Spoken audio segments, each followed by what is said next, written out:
How deep is your love for the draft? Cody and I take a look at this deep draft class and how Houston can benefit across the board. And to tie it all in, we want to develop a great team here that we can deliver wins to the city of Houston. We want to deliver a championship here to the city of Houston, and that's what it'll be about. You are Locked On Texans, your daily Houston Texans podcast, part of the Locked On Podcast Network, your team every day.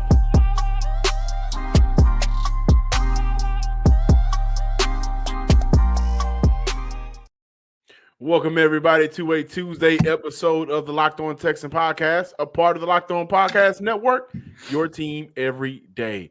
I'm John Hickman. Of course, I'm joined by Sports Illustrated's own and credential media member for the Houston Texans, Cody Davis. Welcome back. Had a road trip. Let's go see them Rockets mess up. Yes, sir. Ain't no mess up. Ain't no mess up. Victor. First of all, I already knew the Spurs was going to let the Rockets win because they could not afford to beat the Rockets twice because then it would have ruined their own chances of getting Victor. But it's been a terrible season, just like I did with the Houston Texans. I'm going to do it again with the Rockets. It's always good to talk about a W and a win for a change. Absolutely, and I think change is going to come for the Houston Texans, and that's the big reason why we are talking about the draft today. Free agency is coming up, so we will continue our free agency discussion. However, between the running back class and the defensive line class, there are some gems in this draft that Houston can use on their roster. Houston had one of the more lackluster rosters last year, right? Let's just be completely honest about it. On both sides of the ball. But when we look at the defensive line, Jonathan Grenard in and out of the lineup due to injury. You got veterans who had great years. Jerry Hughes had a good year last year for 9 sacks. Ogbo Okoronkwo, he ended the year off with 5 sacks, one in each of the last few games of the year. But outside of that, and you look at Malik Collins, of course, but he was in and out in the lineup. Outside of that, very lackluster on the defensive line.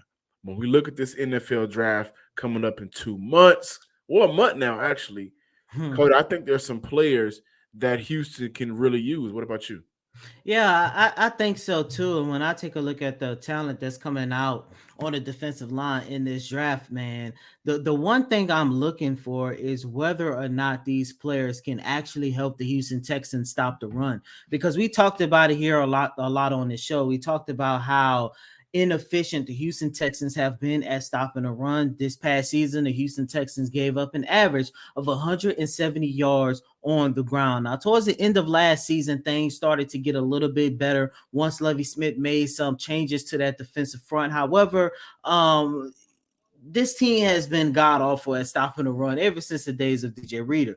With that being said, John, there are prospects that I'm looking at, but the one thing that I want to know is not only can they stop the run, but also give you the best of both worlds where you can also have an opportunity to go after the quarterback. And the one guy that I'm looking at is Brian Brzee, defensive lineman from Clemson. Guy came in, measured at 6'5", 300 pounds. We saw it in the combine. He is a big guy who is able to move, and this is a guy who is going to give the Houston Texans the best of both worlds. Somebody who can stop the run in the trenches, but not only that, somebody that can actually go out there and get after the quarterback. John, according to Pro Football Reference, Bryans did finish off his collegiate career recording a run defensive grade of 64, and he had a pass rush grade of 80. When you take a look at the Houston Texans defensive front and what they had last year, the one thing that concerns me the most was the fact that a lot of the guys that they're dependent on was Jerry Hughes, Malik Collins, veterans that to where when you take a look at the broad future of the Houston Texans, look, 9 times out of 10, those guys are not going to be part of this organization because they're getting up there in age. If I'm not mistaken, I believe at the start of next season, Jerry Hughes is going to be 35 years old, and he led this team in sacks. The Houston Texans have done a great job revamping their backfield, has done a great job revamping their secondary last season. Now it's time for them to take the initiatives and revamp that defensive line and get some youth down there in the trenches. Absolutely, man. I'm looking at a player who I would compare simply off of the lack of film and tape and the 1 year explosion that he had. I would compare this player as a defensive end to Anthony Richardson. Now, I'm not Mm. saying he is athletic as Anthony Richardson. I'm just saying, given the circumstances, I'll make that comparison. And that's tight end turned defensive end, Keon White. Listen, 6'5", 285 pounds, 30 reps on the bench press. And when I watched his tape, the things that I picked up from Keon, and he's from Georgia Tech, by the way, played in the ACC. Awareness, had great awareness as a defensive end. That's something that you want to see, right? Being able to dissect and have good play recognition. Also does a very good job of engaging and making a move with his hands. Doesn't have the best of hands, has decent hands, not great, but he does not have fast hands. So sometimes you can kind of get lost in the motion a little bit compared to some of the other natural defensive ends. Again, it reminds you guys he is a tight end turned DN, but he does have a long arm and wingspan, which helps him secure some of those tackles that may be a little bit out of reach for shorter arm guys. I already mentioned about his play recognition in terms of being able to dissect the play and his play awareness. I like his lower body. His lower body speed is good. He gets to places fast, right?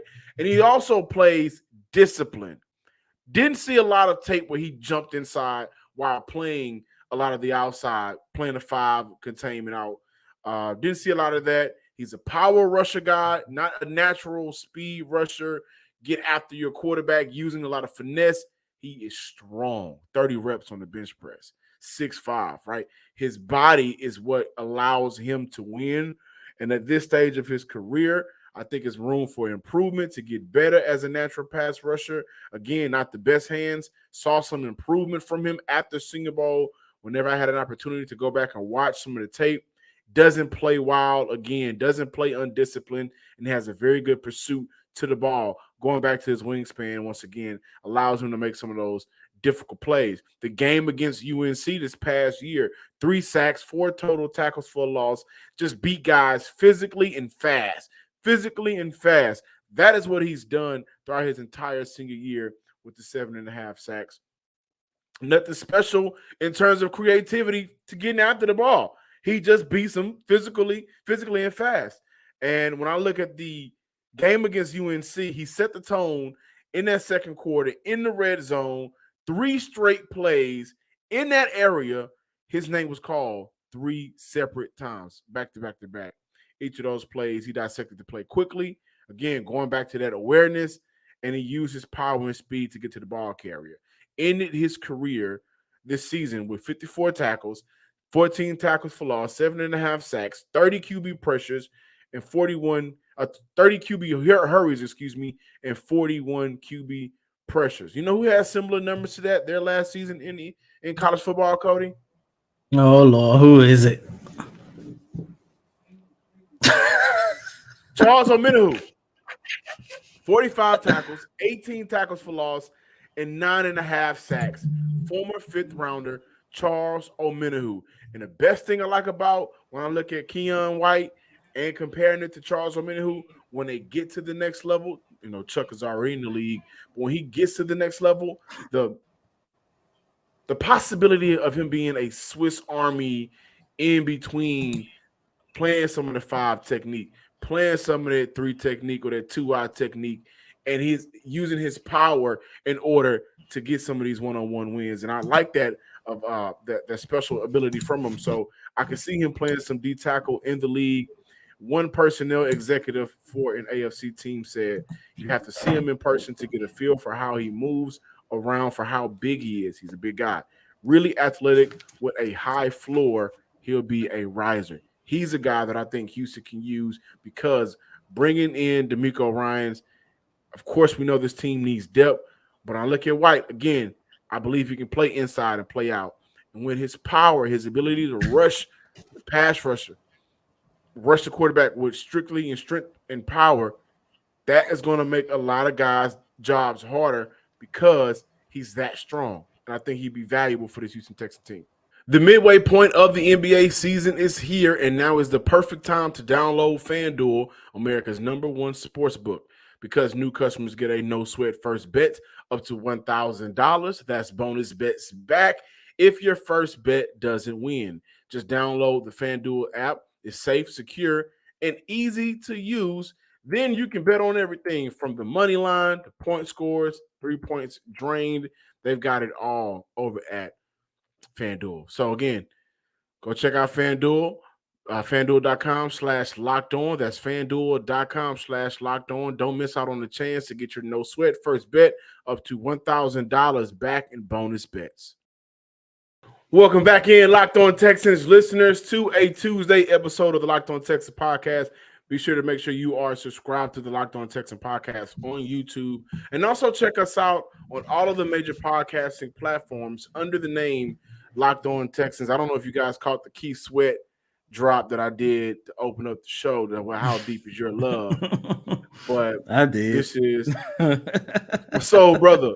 But this is the time of the year where we look at players and analyze them and look at their tape and look at their film and try to figure out how can a player really help out your team. And Cody, we look at the running back position because I do believe that there are some studs in this draft. Do I believe Houston should draft Bijan Robinson with the 12th overall pick? Absolutely not. And Philly picks 10. Yeah, that was a pick that they got from the New Orleans. And I'm telling y'all right now, Bijan to Philly, that will be scary to watch, right? Bijan and Jalen Hurts. But when you get late in the draft, I'm not looking at a Jahmyr Gibbs, who I think is a phenomenal running back, and I think he ran like a 4.29, his official 40, crazy blazing speed. The kid from Texas A&M, he had a great 40, and he also had a great combine. But we already have acknowledged that Dameon Pierce, as of right now, going into this upcoming season, he will be running back 1. And I believe that Houston will address the running back position in free agency as well to get some veterans in here, or at least to get a veteran in here, to give this team some valuable depth, something that matters, not the past couple of years where we've seen the likes of David Johnson, the Rex Burkhead, to say the least. But I also look at the draft as a time where when you get later in the drafts, this is where you start to find gems. This is where you start to find some diamonds in the rough. And Cody, I've been talking about this young man for the past couple of months. I've had to watch him play against my team for the past 3 seasons, and that's Deuce Vaughn. 1,000 yards, 1,000 all-purpose yards in each of his 3 seasons at K-State. Nearly 4,000 yards, total purpose yards, in the past 2 seasons to go along with 34 touchdowns. That guy finds ways to get the ball and pick up yards and get into the end zone. I like Deuce simply because he'll be available late, and I think he'll be the most dynamic running back available later in the draft. And when I mean later in the draft, a lot of his knock right now is his size. I think he's sitting around 5'7" to 5'8", 180 pounds. His size is his knock. But I've had the opportunity to watch Vaughn put up 150 and 159 yards against the Texas Longhorns in the past 2 seasons. But during those games, those past 2 seasons, 6 games with 60 or more receiving yards out of the backfield. That is why I think if you add him to the mix here in Houston, he would be a great weapon for this offense, whether it's Bobby Slowick calling the offensive plays as the OC or Shane Day and Bill Lazor just getting their hands on a weapon that you don't know what you're going to get out of him. He's dangerous in the open field. He has great vision. He's uber elusive in open spaces, has multiple moves at his disposal to win in one-on-one situations, also possesses the one cut and go, can run between the tackles with his size. When you look at a guy like that with that body frame, you expect for them to be dangerous outside. You're hitting those outside lanes. But in college, he's proven to be very good running through the tackles. Has nimble feet, quick and agile. Vaughn wouldn't be expected to be a number 1 or number 2 in his first couple of years in Houston, or I think for any team. Maybe there's a couple of teams out there in the league right now that can use him as a number 2 back. But in Houston specifically, for the Texans, he wouldn't be a number 1, and I don't see the foreshadowing him being a number 2. But for a team like Houston, he'd be that weapon. Kind of like Darren Sproles. In year 3 for Darren Sproles, 330 rushing yards, 330 receiving yards, a total of 6 TDs in year 3 for Darren Sproles. And that was for the number 2nd ranked offense in the league in 2008 for the Chargers. That's the kind of impact I think Von can have for any team he'll get a chance to play for, but specifically for the Houston Texans. And I think that if Dameon Pierce is the running back that we think he is, the hard running running back, the angry running back, he'll need somebody that can complement his style in the backfield. And a guy like Deuce Vaughn, I think he'll fit perfectly with Dameon Pierce in his offense.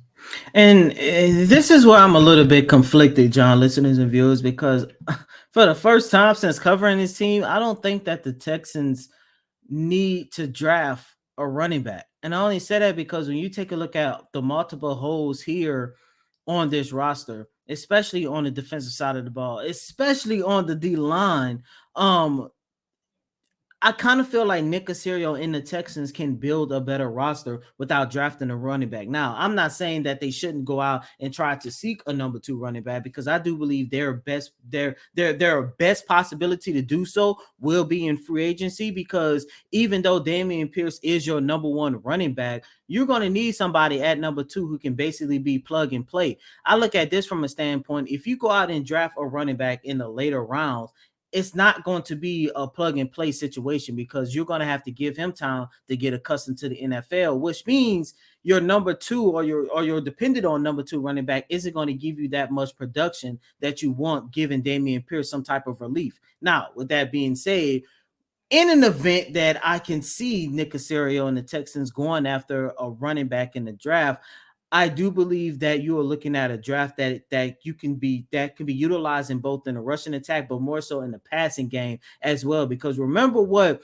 Coach D'Amico Ryan said during his media availability right after he got hired. He said he wanted to put his quarterbacks in the best positions to where they have weapons all around them, especially giving them the opportunity for check down plays with their running back. With that being said, John, listeners and viewers, the one prospect that I'm looking at, once again, not big on the Texans drafting one, but Kendre Miller from TCU. When you talk about mid to late round running backs that you can go out there and actually get, I do believe he can be a good fit for this organization, because he is a type of guy that could be utilized in the rushing attack, but more so in the passing game as well. He finished over the last 2 seasons at TCU. He caught 28 balls for 232 yards and 1 touchdown. John, once again, I agree with you in terms of the dynamic style that the Texans need. But when you take a look at those picks, especially considering that Nick Caserio is going to will and deal majority of those later round picks, I don't think it's a good idea for him and his organization to go out and draft him. Well, I mean, and I don't know if he will and deal a lot of those later round picks, but this I will is Nick Caserio we talking about. It's Nick, but he has 4 6-round draft picks as of right now. Mm-hmm. I don't see him moving away from all 4 of those. I say 2. I say 2. Not to mention he has a 5th round pick. He also has a 4th round pick, and we will see Brandon Cooks depart from his team 9 times out of 10. So with that being said, I'm looking at what he'll get back for that. Right. So right now, Houston has 11 picks. Later in those, in the draft, that is where you start to see whether or not you have a general manager with an eye for talent. That's why I mentioned that I'm not looking later on in the draft. I'm not looking at early in the draft.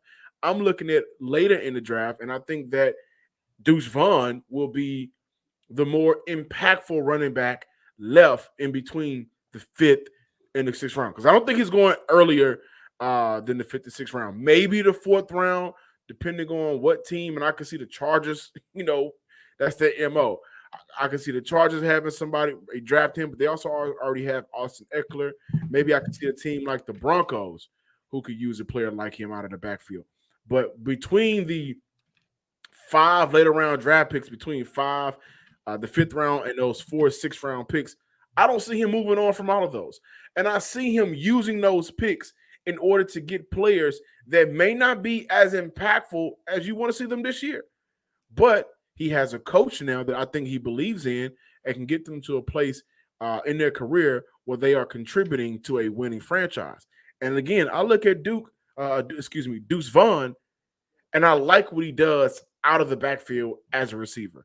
I like what he does when he's in open space, where he got one guy to beat, and he's able to hit him with whatever variety of moves that he has as a running back or one cut and go.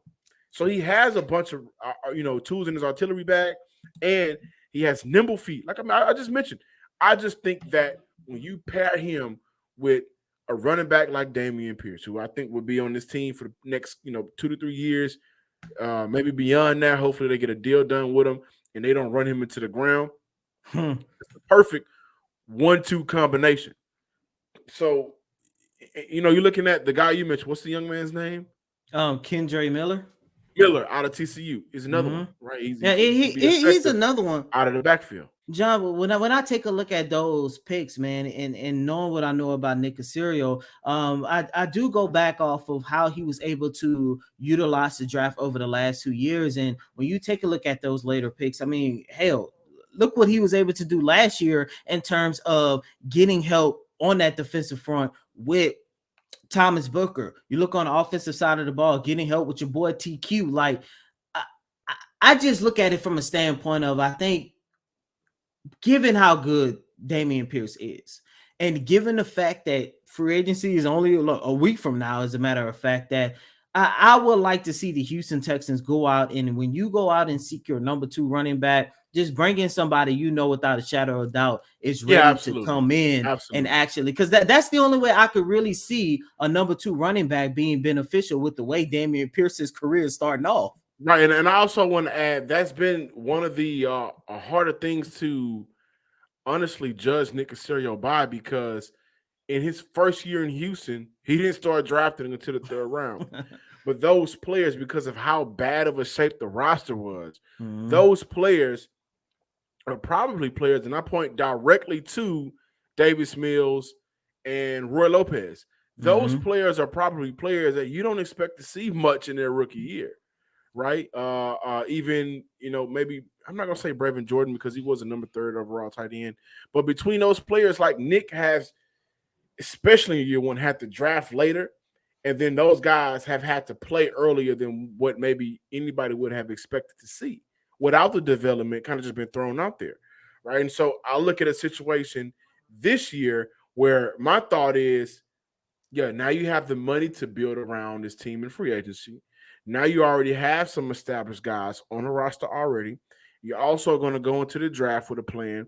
By the time you get to that 6th round with 4 6th-round draft picks, you should be able, as a talented eye for scouting that we think you are, you should be able to find a couple of gems. And that's where I think you draft the running back. I don't think you draft the running back super early unless you are confident in the guy that you really believe in. And even if it's Bijan Robinson, before we move on, even if it's Bijan, and I'm against it, I really am. I don't think Houston to Bijan should be a conversation or a real discussion. If that's your guy, then by all means, go get him, because he can do a bunch of things on the NFL field. But I think once you get in those later rounds, that's when you start looking at some of these deep defensive linemen in terms of interior and exterior edge rusher guys. Some of these wide receivers, this is a deep wide receiver class. And everything for Houston, if I'm being honest, is deep for them because they don't got a lot of talent on this roster already. So they can use the depth that this draft class is providing. And I think that, again, I go back to Deuce Vaughn. I think he is a player. By the time year 3 and 4 rolls around, you'd be able to look at him and say, you know what, 3rd and 8, we want to send you on the screen, go get the first down. We want to hit you on a check down. We know you can make a move. And that is some of the things that who has mentioned since he's got to Houston. D'Amico Ryans has already mentioned how he wants a running back out of the backfield that he'll be able to do multiple things and be athletic and make the plays. And I think that's Deuce Vaughn. Welcome back in, ladies and gentlemen, to this Tuesday installment of Locked On Texans. John and I are going to continue our countdown to free agency. And today we're going to look at the offensive line. John, one of your favorite positions, the big boys up front. And look, I think this offensive line is solid, stable, given everything they had to go through over the last couple of years. You already know you have your tackles taken care of. However, I think we can all agree when you take a look at where the Texans need the most help on that offensive line is right in the interior. The one free agency guy that I'm looking at for the Texans is guard Nick Gates. Get the deal done as of right now. He is solid in his run blocking, but this is a guy who finished the 2022 campaign with a pass blocking grade of 69.3. So that means the quarterback that you're going to draft with the number 2 overall pick is definitely going to be protected, given the fact that you're going to let him join the likes of Laramie Tunsil and Titus Howard. Not only that, John, listeners and viewers, another reason why I like Gates for the Houston Texans, not only does he have an opportunity to play guard, but he has had experience playing at the center position. We know since the greatest mystery of all time and Justin Britt disappeared. It's finally been answered. It's finally been answered, by the way. The Houston Texans, they have had some subpar play at times at that position. With Gates, you get a guy who can play guard. You can move him in at center. And like I mentioned, your offensive line is going to continue to get better for not just your quarterback, but we just finished talking about whether or not the Houston Texans should use one of their later round picks for a running back. And he's going to have an opportunity to help with that as well. So I talked about this with Sarge, and I wonder if it will be in Houston's best interest. A guy like Nick Gates, who does a very good job protecting the quarterback, would it be in his best interest? Because I'm looking at his numbers right here in 2022, this past season, 368 snaps, 1 sack, 2 hits, 7 hurries for 10 pressures in the pocket, resulting in a nearly 97 efficiency rating. Would it make sense if you sign him to move him to left guard and move Keon Green over to right guard? And I say that because I'm going to reiterate, I don't think Keon Green is far from getting better. I don't. I do believe Keon Green is just a big, massive body that can move bodies, and I think that he would be good as a run blocker. And all of the quarterbacks coming out, I don't think there's any left-hand quarterbacks. The predominant hand is going to be their right hand. The blind side is going to be their left side. And this is a team that already has Laramie Tunsil. And so if you can really lock in and solidify that left side, I think you'd be okay, right? You move a guy like Keon Green, you move that young man over to play with Titus Howard. I think that really does help out the run game and keeping, just moving bodies out the way. So it's just an idea.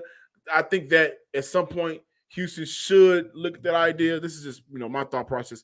Look at the idea of just trying to figure out whether or not it makes sense to move Keon Green over to the right side of the ball. But bringing in Gates is not a bad idea. Actually, it's a good idea. I think he'd be cheap. I get where you're going, but I'm not too sure only when I take a look at Keon Green's development. Now, the best part about this is if that was the case, I think it would be a good idea only because Keon Green is going into his second season. But I think given everything he had to go through, I might look at the 2023 campaign as his first real first season in the league because he was in and out of the lineup. We saw him on the field. We saw him on the field, but John, once again, how much of training camp was he able to participate in? How much of mini training camp he was able to participate in? How much of rookie mini camp he was able to participate in? Like, the man got thrown in a fire basically without no type of training camp. That's the only reason why I say that. And it was because he had to go through a lot of injuries and stuff. So with that being said, I think it's only a good idea because he's still young. He's still developing. He hasn't really found his niche on the NFL level. So moving him to right guard would be okay on that front. However, I don't like the fact moving players around too much from position to position only because it kind of hinders their development. You and I talked about this a couple weeks ago here on this show. And you also got to take into consideration, and I can't remember off the top of my head right now, but if I'm not mistaken, I believe majority of Keon Green's time at Texas A&M came at right tackle, left tackle, and left guard. He moved around. He moved around, but he never touched that right guard position. And if he did, they didn't keep him there very long. So that's why I say, you got to be very careful when you start switching players and putting them at new positions. However, like I mentioned, he's still young, still trying to find his niche. But Gates, get the deal done. Make sure you continue to improve that offensive line. and the best part about it is you saw what Gates was able to do under Brian Daboll in his first year and help him protect Daniel Jones, right? Whether it's a veteran quarterback or whether it's the number 2 overall draft pick, somebody's going to have to protect this quarterback and make his job and his life in the NFL much easier. And why not go do it and go get a guy that you've seen proven can do it on the NFL level? So Gates is a good target. Thank you guys for checking us out today on Locked On Texans podcast. Be sure to follow us on Twitter at Locked On Texans. Also, I'm sorry, I just had a brain fart, but also make sure you subscribe to the Locked On Texans on YouTube as well. Throughout the week, we will be coming back with more draft talk because this Anthony Richardson to Houston discussion is getting out of hand. Are you sure it's getting out of hand? It's out of hand. Are you sure? I'm just saying, it's out of hand. But we talked about the possibility a couple weeks ago. We did. And I said if you flip, not only that, I said if you flip, maybe you go out and get Anderson at 2. And then they give you an opportunity to still get your, a nice good quarterback at 2. Who knows? That's the one thing about the draft with the Texans and all the picks and the fact that they're on the up and up is the fact that there are so many great possibilities that you can do to say, how can you fix the Houston Texans? But we'll talk about that on tomorrow's show. More than one way to skin the cat. But as always, I'm your host, Cody M. Davis. Please remember to follow me on Twitter at Cody Davis _24. Once again, that's Cody COTY DAVIS _24. Until next time, ladies and gentlemen, peace.